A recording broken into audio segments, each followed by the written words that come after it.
You're listening to WZYE 95.9 FM. You are listening to WZYE 95.9 FM, the most influential name in Caribbean radio in the tri-state area. Broadcasting from East Orange, New Jersey, the most influential name in Caribbean radio. WZYE 95.9 FM.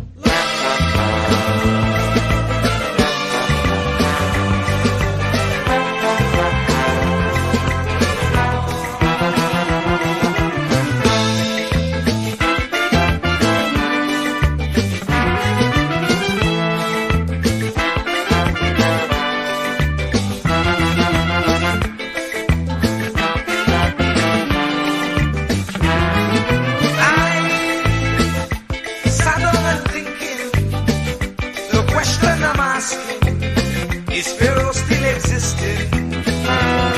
As he be born, resembling an Israelite, not being treated right, enslaved day and night. Oh, we just can't go on this way. We just can't go on this way. Please deliver us today. We just can't go on this way. We like the Israelites still in pain. We just can't.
Night and day, for next to nothing pay, so they can't see the way.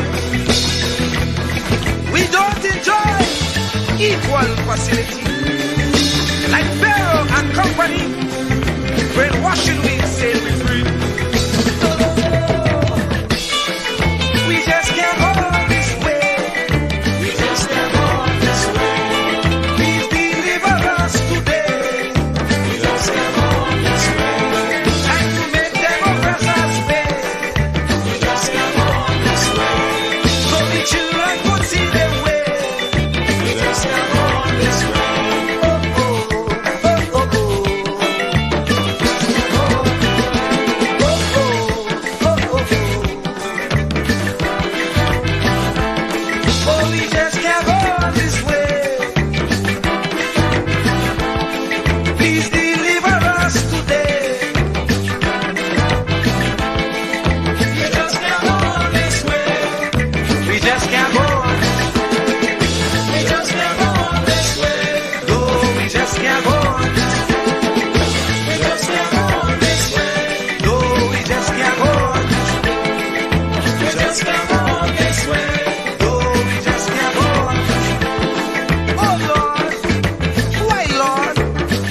Suffer like this. You said that you will take care of the poor, just like you did in Egypt. When Pharaoh had the Israelites in bondage, you delivered them. But here again, we are in the same khaki pants. We have those modern Pharaohs who oppress the poor, who represents Israel. They confuse us with so much lies. Just come on this way.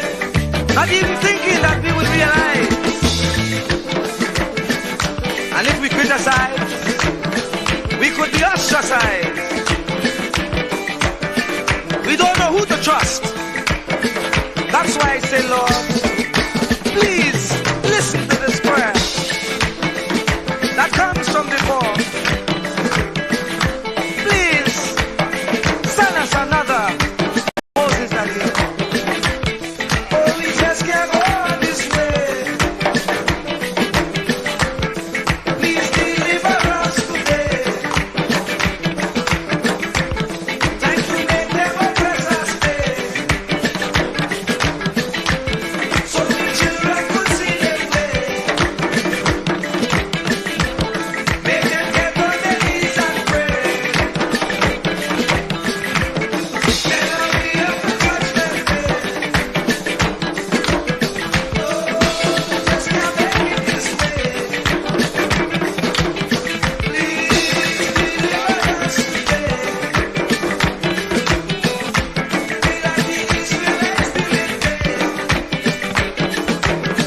Please send us another Moses again. Lord, we just can't make it this way. Yes, deliver us today. Oh, we just can't go on this way. No, we just can't make it this way. Please listen to what I say. Yes, hurry up with judgment day. We just can't make it this way. No, we just can't make it this way. Must we get old and gray? And the children can't see their way. Oh, we just can't make it this way. Oh, we just can't make it this way. We like the Israelites did it day. Please send us another Jesus again. Oh, oh, oh, oh, oh, oh. Oh, oh, oh, oh, oh, oh. Oh, oh, oh, oh,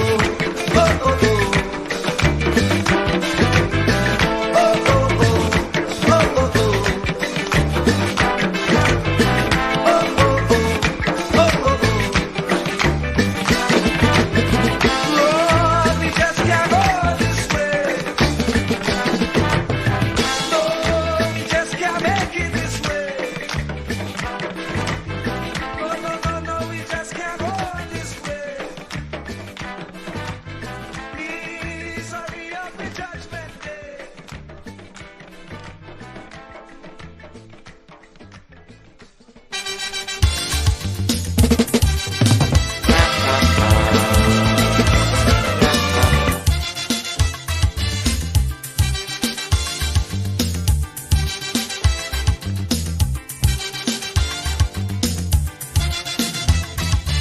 I say you get up one morning, your elders have something. You don't know how they get it, but you want to use it. But if you ask them old people to get the things what they went through, ask them this any day, and your parents sure to say, black man have to keep on jamming, for black man to get a little something.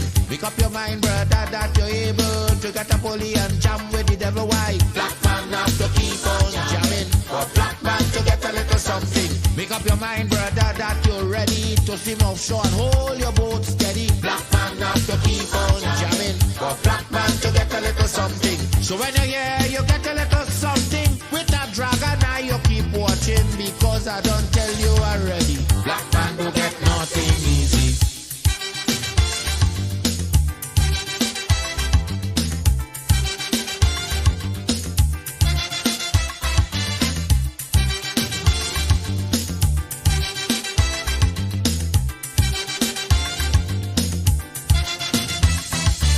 I say you get up one morning, and oil money running.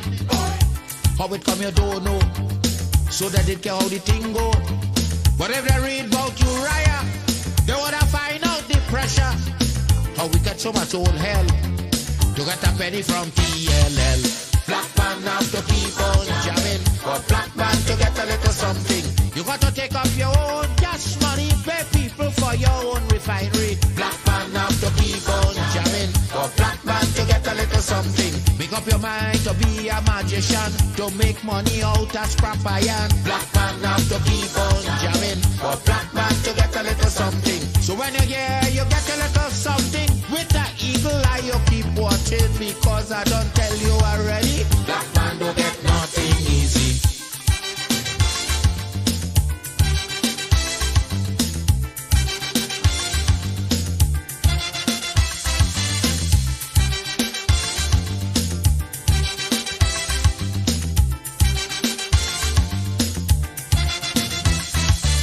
I say we get up one morning, independence happening, getting the thing come easy.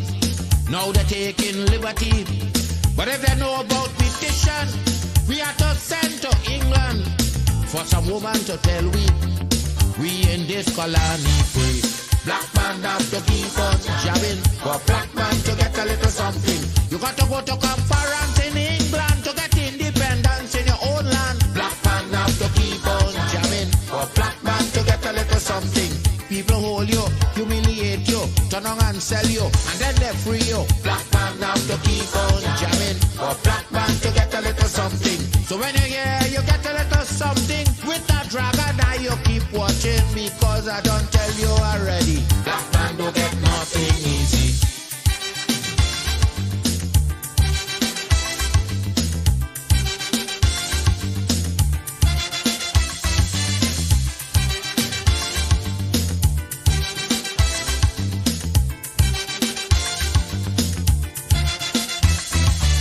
So when a black man gets something, he got to start thinking. You get it there easy. You got to practice economy. From getting licked from the slave master to become the land owner, brother, is a terrible journey. Back with plenty brutality. Black man have to keep on jamming. For black man to get a little something, you got to rise up, you got to stand up. Pick up your mind, you will always stay on top. Black man have to keep on jamming. For black man to get a little something, you got to go to conference in England to get independence in your own land. Black man have to keep on jamming. For black man to get a little something, you got to take up your own cash money, pay people for your own refinery. Black man have to keep on jamming. For black man to get a little something, make up your mind to be a magician, to make money out of. She's going to be singing Plight of My People. Make some noise for Lady Gypsy.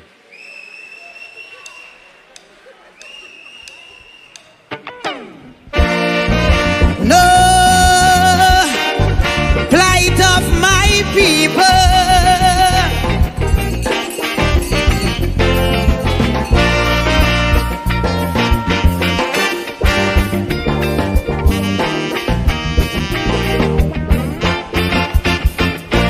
Too much a one thing, good for nothing.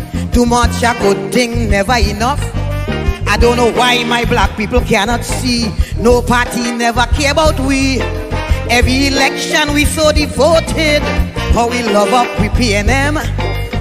As soon as election come and go, it's only problem after problem. How could we cope?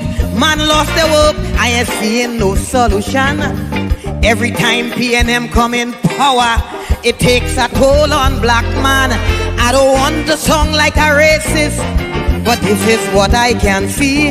They just take care of the race, but they damn well know they have we. I want to ring me bell, wake up Eric Williams, tell him the party found him PNM needed immediate attention. Ring me bell, wake up Mother Cornhucks, tell she to cast a spell on we party, not what it used to be. I ring my bell, ring my bell, I ring my bell down there.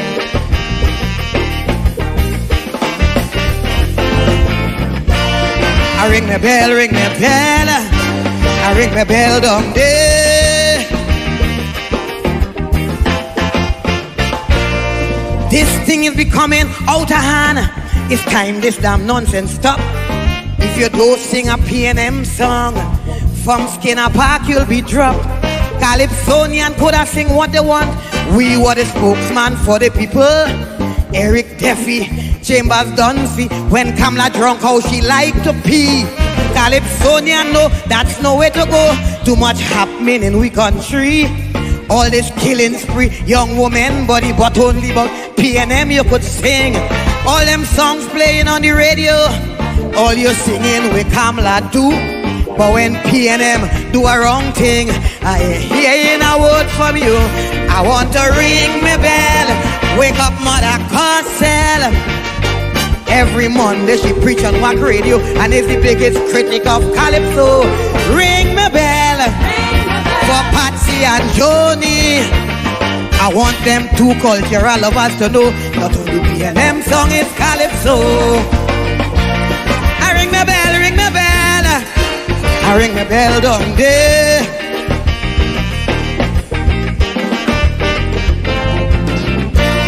I ring my bell, ring my bell. I ring my bell down there.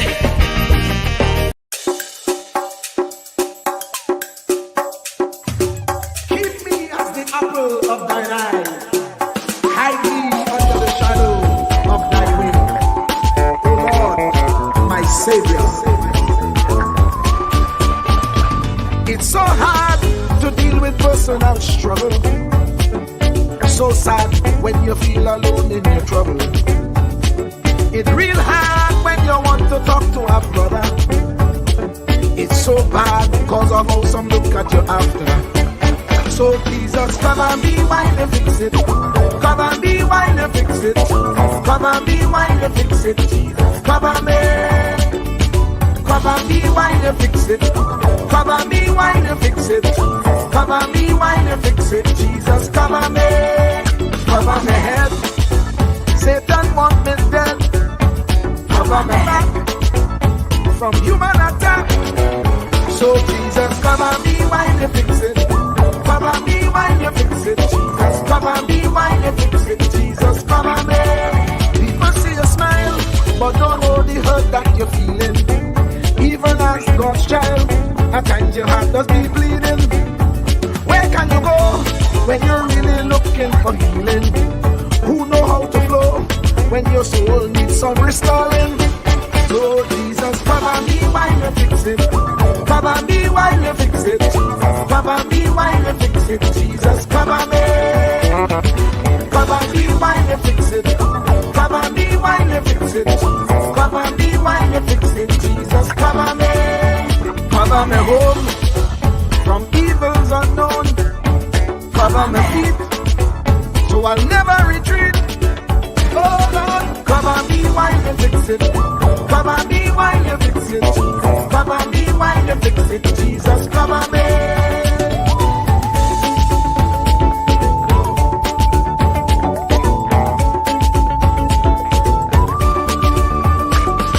Cover my brother, cover my sister, them who under pressure. Cover the preacher, every church worker, the young believer. Cover the worship leader and intercessor, every gospel minister. Cover. Jesus alone is the one who has the real answer. The one on the throne is the true and loving Father. He will hold your hand and keep you from going under. He will make you stand and let you know he's a fixer. Cover me while you fix it. Cover me while you fix it. Jesus, cover me while you fix it. Jesus, cover me. Cover me while you fix it. Cover me while you fix it. Cover me while you fix it. Jesus, cover me. Cover my mind. You know the struggle sometimes. Cover my mouth, that the wrong thing wouldn't come out. Oh Lord, cover me while you fix it. Cover me while you fix it. Cover me while you fix it. Jesus, cover me. Cover the Christian in the midst of aggression with the power of your right hand. Jesus, cover.